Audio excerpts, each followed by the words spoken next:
Today's topic was really interesting as far as the discussion and what methods work for me as far as when I getting lost and finding my way forward and in my story. For me, I'm a pantser, so I don't have a lot of detailed outlines done, but I do have simple outlines a lot of times, which have the characters, the setting, the plot, little basic things like that as far as the story, some turning points maybe. But I love both Crone and Tan have great methods.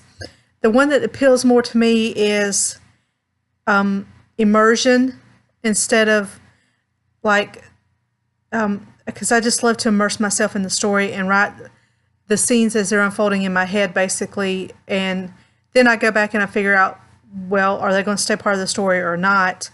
And instead of, I don't like to go back unless it's absolutely necessary as far as the story to go back to a character's past or their childhood to help tell the story, unless it's absolutely a needs is a major part of it that helps tell the story.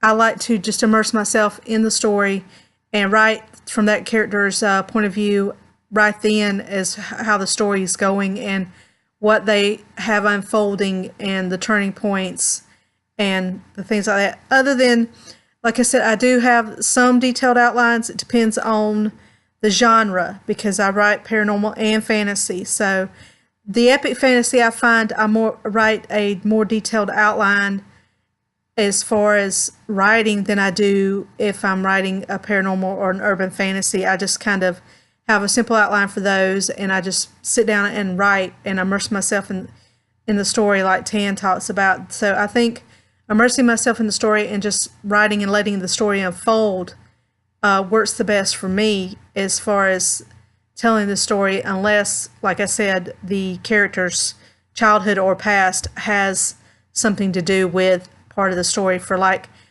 for Town Curse, my thesis project, I do have some backstory that has to do with the past, but it's not my main character's past. A lot of it's not. A lot of it is him learning about his family and the past of the coven and the town. So that does have a big part, not a major part in the story, but it just more leads for backstory of where he is now and what the curse was all about for the town and some of the characters. It helps lead to their backstory. And so that's the only time I have really used a person's past or something that is part of their family's past to really tell the story. Most of the time, even in my epic fantasy stories, I think one of the story that the one story I'm working on now, outside of the thesis project, there is the person's past somewhat has a lot to do with her future and what is going on. And so that would be the only time I think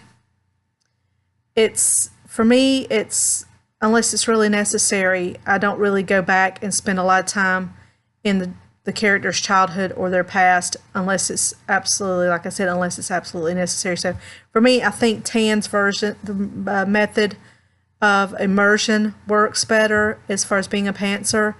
And so, but Crone also has a really good method as well. So I tend to use different, the method depends on whether I'm outlining or just pantsing the story and what I really want to do.